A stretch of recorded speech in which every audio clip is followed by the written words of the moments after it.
किया गया? 1983 में सर। 1983 में। ओके, ये किस से जुड़ा हुआ है ये सरकारी कमीशन? सर ये सेंटर और स्टेट। ठीक है। 1983 में राजेंद्र सिंह सरकारिया, जो कि सुप्रीम कोर्ट के जज थे, रिटायर्ड, उनके द्वारा, मतलब वो जो थे उसके अध्यक्ष थे, ये सेंटर स्टेट रिलेशंस के बारे में था। ठीक है।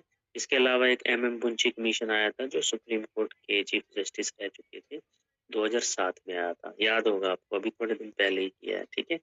तो उसमें ना मैंने आपको एम पुंची की रिकमेंडेशंस भी बताई थी, वो रिकमेंडेशन डिटेल में पढ़ लेना, उनके ऊपर क्वेश्चन करता है।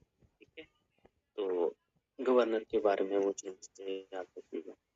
फिर नेक्स्ट क्वेश्चन है आपके लिए, under which article of the constitution the president's pardoning powers been enshrined? इस आर्टिकल पार्डनिंग पावर्स 72। 72। ठीक है, आर्टिकल 72 जो है वो सही है।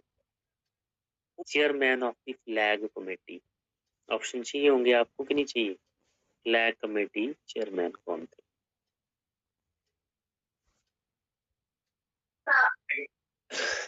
फ्लैग कमेटी के चेयरमैन थे जे.वी. कृपलानी, बिल्कुल सही आंसर है। ठीक है।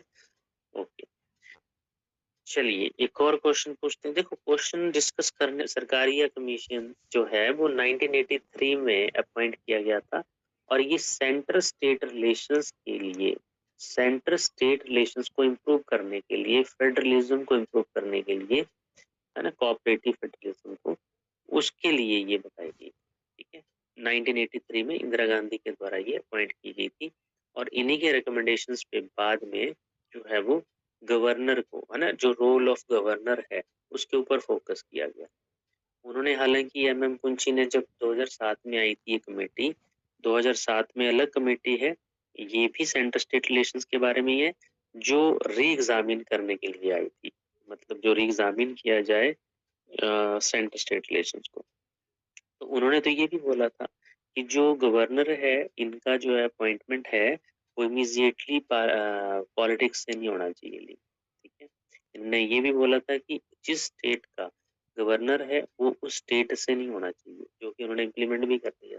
अब आप देखते होंगे कि किसी भी राज्य का गवर्नर जो होता है वो उस राज्य का नहीं होता।